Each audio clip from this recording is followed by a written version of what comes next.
Welcome to The Explainer. Today we're opening up the ledger on a very specific, highly turbulent day in the markets, May 12, 2026. Picture this. You walk onto the trading floor that afternoon. The screens are glowing a harsh red, the energy in the room is tense, and there is this undeniable, heavy selling pressure just washing over the indices. Look, it wasn't just a slight correction, it was a day defined by high volatility and a profound shift in where institutional money was desperately taking cover. We're going to unpack exactly what happened, step by step, using the raw data and expert analysis from the day. Okay, let's dive right into this, because that number right there, that is the story of the day. The Nifty swung wildly, witnessing a massive intraday movement of 409.15 points before finally closing down a stark 1.83%. To put that into perspective for a second, that is a massive single-day erosion of wealth that immediately puts every single investor on high alert. We really need to figure out not just that it dropped, but how it dropped, and honestly, more importantly, why. So to do that, we've got a clear map for today. We'll cover 1. Anatomy of the drop, 2. The macro headwinds, 3. Sector rotations and pain, 4. The commodity safe havens, and finally, 5. An outlook for cautious investors. Let's get into it. Section 1, Anatomy of the Drop, Visualizing the Sea of Red. Like I mentioned, this was absolutely not your average quiet Tuesday dip. That 1.83% drop was backed by massive conviction from sellers. We saw a traded value of over 1.44 lakh crores, with over 43 million trades executed. I mean, that is incredibly high volume. Furthermore, check out the India VIX, the market's ultimate fear gauge. It jumped right up to 19.28. When volume is that high and volatility is rising at the exact same time, it signifies real, palpable investor apprehension. People weren't just passively watching the screens. They were actively yanking capital out of rate-sensitive and cyclical sectors. And this brilliantly illustrates exactly where the hammer fell. Because the pain? It wasn't evenly distributed. Nifty IT took an absolute beating, dropping over 1,094 points. Nifty Bank wasn't far behind, shedding nearly 885 points. And FMCG dropped over 750 points.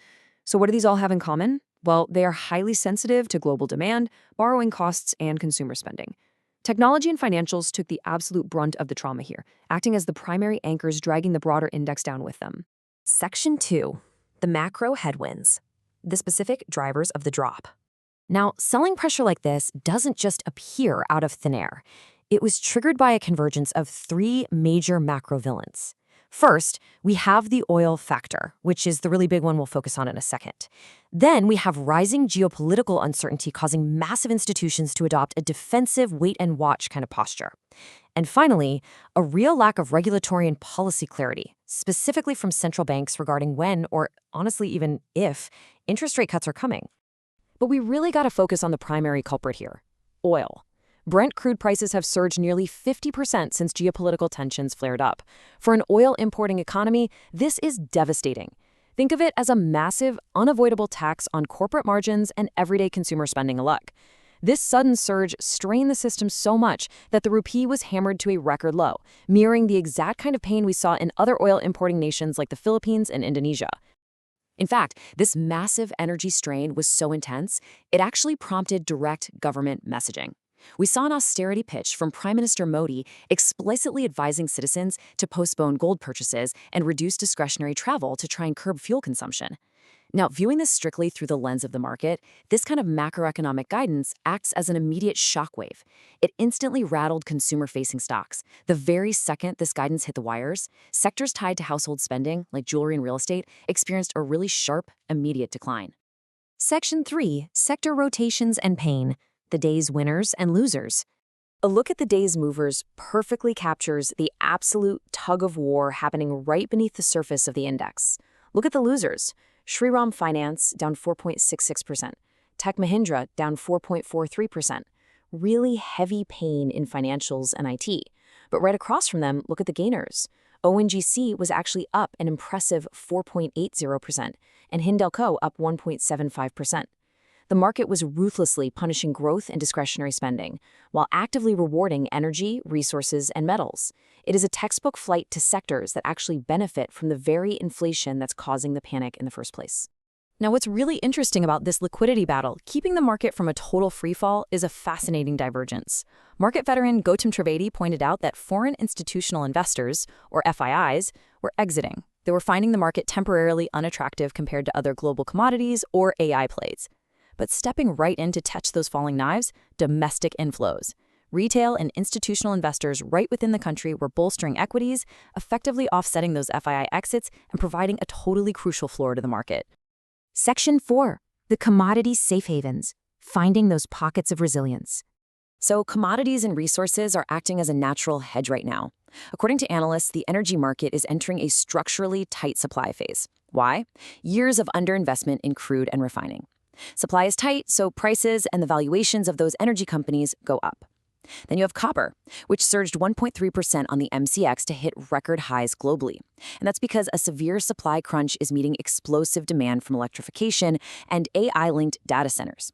And finally, even within the battered financial sector, select public sector banks actually showed relative stability, outperforming those highly vulnerable consumer finance stocks. But beyond these big macro hedges, we also saw these fascinating localized pockets of strength driven purely by corporate action. When the market panics, companies that step up to buy their own stock project immense confidence. Onward Technologies announced a 180 crore rupee share buyback at a massive 20% premium. Team Lee Services also rallied following news of an upcoming board meeting to review their first potential buyback in 3 years. These moves provided vital life rafts for investors caught in the broader storm.